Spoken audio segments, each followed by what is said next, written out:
Ji, welcome you all on Niazi academy for PPSC FPSC. जी, आज का जो हमारा टॉपिक है वो ऑर्डर ऑफ ऑपरेशंस के बारे में है। और जैसा कि आप जानते हैं कि ये सीरीज़ जो है ये बेसिक मैथ की सीरीज़ चल रही है और इसमें काफ़ी सारे लेक्चर्स अपलोड किए जा चुके हैं। तो अगर आपने वो लेक्चर्स नहीं देखे तो जो बेसिक मैथ की प्लेलिस्ट है उसको आप देख लें। उसमें तमाम जो बेसिक टॉपिक्स हैं जो कि मुख्तलिफ़ किस्म के रिक्रूटमेंट एजेंसीज़ जो हैं उस तरह के पेपर्स बनाती हैं और उनमें से सवाल उठाती हैं, तो वो आप लाजमी देख लें। आपको एक कंसेप्चुअल क्लैरिटी मिल जाएगी और उसके कुछ प्रैक्टिस क्वेश्चन भी हैं वो भी कर लें तो आपको बहुत इससे फ़ायदा होगा। जी, आज का जो हमारा टॉपिक है वो है ऑर्डर ऑपरेशंस के बारे में, ऑर्डर ऑफ ऑपरेशंस।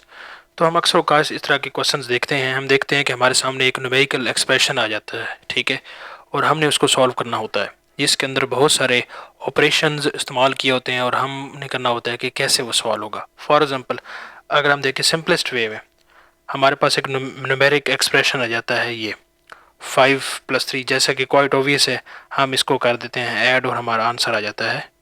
ठीक हो गया।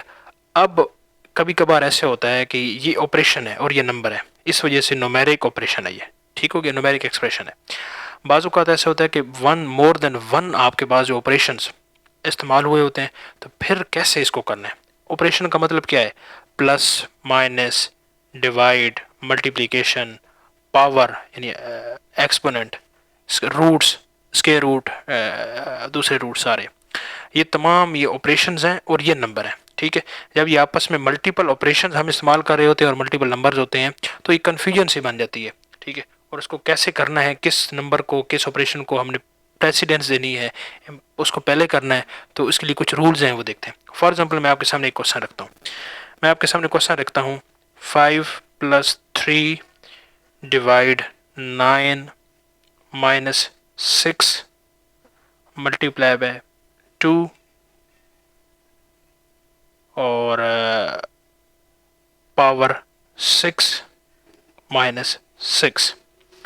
अब आपके सामने अगर ये न्यूमेरिक एक्सप्रेशन आ गया, अब आपने कैसे इसको सॉल्व करना है। तो इसमें अगर आप देखें ना, अगर आप प्लस को पहले सॉल्व करें, ठीक है, मैं आप इसको ना आपको सॉल्व करके आपके सामने रखता हूँ, फिर देखिएगा कि इसके आंसर कैसे जो है ना वो वेरी करता है। मैं इसकी ना फॉर एग्जांपल इसको ना सिंपलीफाई करने के लिए इसकी पावर 2 रख लेता हूँ ताकि हमारी कैलकुलेशन ईजी हो। ठीक है, मैं कहता हूँ सबसे पहले मैं ऐसे सॉल्व करता हूँ 5+3 8 डिवाइड 9 माइनस 6 मल्टीप्लाई बाय 2 की पावर 2 माइनस 6। ठीक है, 8/9 हो गया। अब 8/9 हो गया, माइनस 6 है, मल्टीप्लाई बाय 2 की पावर 2 माइनस 6। ठीक हो गया। 8/9 यानी डिवाइड को मैंने डिवाइड कर उसके में फ्रैक्शन की फॉर्म में लिख लिया। ठीक है, और माइनस 6 मल्टीप्लाई बाय 2 की पावर 2 हमें पता है कि वो 4 होती है, -6। ठीक हो गया। अब इनको आपस में मल्टीप्लाई कर दें आप। 8/9 माइनस 6 4 -6। ठीक है, इसको अगर आपने सॉल्व करना है इसका एलसीएम ले लें। ठीक हो गया, एलसीएम लेके आप कर सकते हैं। या सिंपली अगर मैं इसको इजी करूं कि 8/9 कितना होगा, 9/9 हो तो 1 होता है, 8/9 क्या होगा, ये 0.9 के बराबर होगा ना, बाकी ये समझो 0.9 फंसा 0.9 ये है यानी। ठीक है, उसके बाद ये -24 है और -6 है, -24 -6 कितना होगा, ये -31 हो जाएगा और ये प्लस में है, तो आप ये कह लें कि -30.1 हो जाएगा फॉर एग्जाम्पल, तो ये आंसर आएगा। ठीक है, अब मैं इसको और तरीके से करता हूँ, मैं कहता हूँ कि मैं इस तरह करता हूँ कि पहले मैं ना डिवाइड वाला काम करता हूँ, 5+3 डिवाइड बाई 9 कर लेता हूँ। ठीक है, मैं इसको दूसरे तरीके से मैं यहाँ पे लिख देता हूँ, यहाँ पे 5+3 डिवाइड बाई 9 -6 मल्टीप्लाई बाय, इसको पावर ले लें पहले से ही, 4-6। अब क्या होगा, 5+1/3 हो जाएगा ये, -6×4 = 24 और -6। ठीक हो गया। अभी अगर आप इसको सॉल्व करें तो इसका 3 एलसीएम ले लें, 15 + 1 -18 इसकी तरफ से, और 24 को अगर आप 3 से मल्टीप्लाई करेंगे, 24 3 12 6 और 7 -72, -72 -18 अगर आप इसको करें तो ये जाएगा 72 82 90 -90 -90 + 16, तो कितना हो जाएगा, ये हो जाएगा -76 हो जाएगा, 76 नहीं 74 हो जाएगा। ठीक है, -90 और +16, तो ये हो जाएगा -74 डिवाइड बाई 3। तो आप इसको जब सोल्व करें, इसका जो आंसर आता है ना, अगर आप इसको करके देखें तो कितना आंसर आता है, 2 6 1 3 4 12, तो 24 पॉइंट समथिंग आंसर आ रहा है, और यहाँ पे -30 आंसर आया है। तो ये कैसे हो गया? मैंने यहाँ भी तो सॉल्व किया है, उसमें भी सॉल्व किया है, दोनों में आंसर डिफरेंट है। तो इसका मतलब कोई ना कोई इस मेथड में कोई गलती है। और वो गलती क्या है कि जब मल्टीपल ऑपरेशंस आपके सामने आ जाते हैं, तो आप ऐसे इसको रैंडमली नहीं करते। आप ये नहीं करते कि जो पहले आएगा उसको पहले ऑपरेशन को यूज़ करें, बल्कि आप एक रूल इस्तेमाल करते हैं। और वो रूल क्या है? वो जो रूल है, मैं अगर आपके सामने रखूँ, मैं यहाँ पे ये साइड नोट पे नीचे नीचे लिख देता हूँ। जो रूल है, रूल वो क्या है? वो आपने रूल हमेशा याद रखना है। उसका रूल के अकॉर्डिंग ही ये चलेगा, और उसके अकॉर्डिंग ही ये जनाब हम इसको सॉल्व करेंगे। और वो रूल है PEMDAS। आपने जो ऑपरेशंस है ना, उसको इस हिसाब से करना है। सबसे पहले आपने पैरेंथेसिस को सॉल्व करना है। पैरेंथेसिस, छोटी ब्रैकेट्स, बड़ी ब्रैकेट्स, डिवाइड ब्रैकेट्स सारी। सबसे पहले पैरेंथेसिस को करना है। उसके बाद आपने एक्सपोनेंट्स को करना है। एक्सपोनेंट यानी पावर्स होती हैं, 2 पावर, स्क्वायर रूट्स हो गए, ट्रिपल रूट्स हो गए, ये सारे जितने भी आ जाती पावर्स, एक्सपोनेंट, उसको करना है। तीसरे नंबर पे आपने मल्टीप्लिकेशन को सॉल्व करना है। ठीक हो गया? मल्टीप्लिकेशन को जब आपने सॉल्व कर देना है, उसके बाद आपने क्या करना है,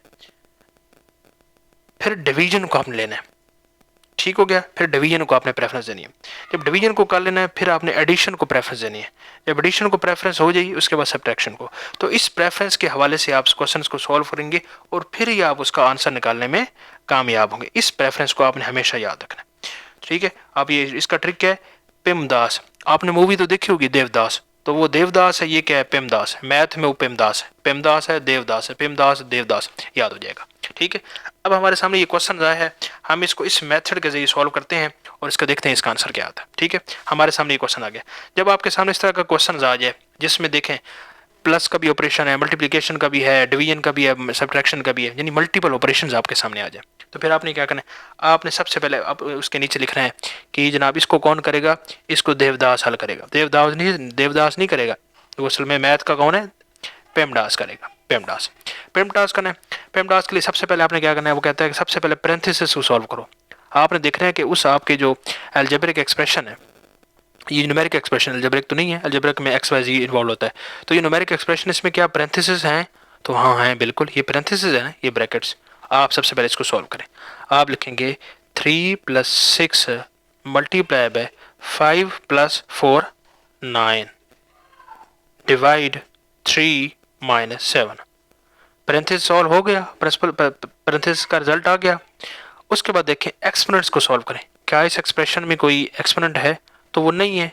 आगे चलें, एक्सपोनेंट नहीं है तो फिर किसको सॉल्व करें? मल्टीप्लिकेशन को सॉल्व करें। देखें कहाँ पे मल्टीप्लिकेशन है, वो देखें ज़रा, यहाँ पे मल्टीप्लिकेशन।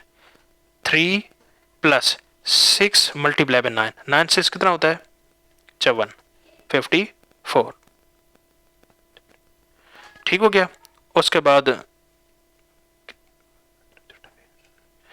आपने क्या करना है? उसके बाद आपने जहाँ पे डिवीजन रख दी,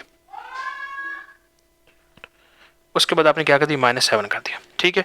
अब देखें क्या इस एक्सप्रेशन में और कोई मल्टीप्लिकेशन है? तो देखें कोई नहीं है, मल्टीप्लिकेशन खत्म होगी। उसके बाद किसको आपने प्रेफरेंस देनी है? डिवीजन को।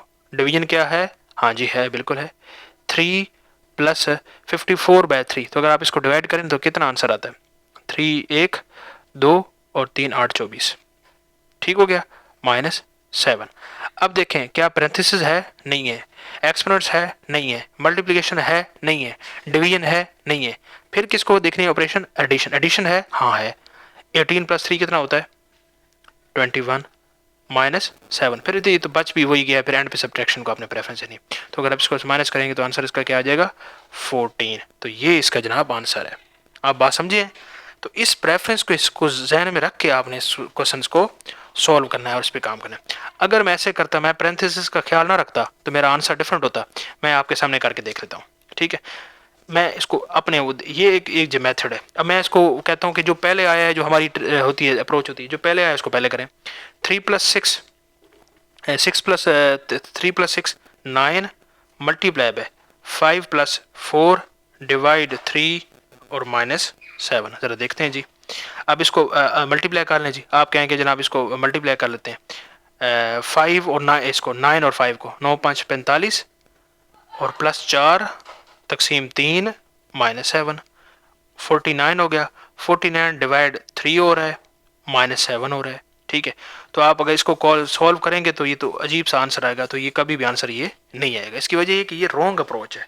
ठीक है, इस तरह के सवाल जब भी आए तो आपने ये पिमदास आपने याद रखना है, इस रूल को इस्तेमाल करना है। इसकी मैं एक और एग्जांपल कर देता हूँ जिससे आपको मजीद जो है ना वो क्लैरिटी हो जाएगी और आप इसको अच्छे तरीके से समझ जाएंगे।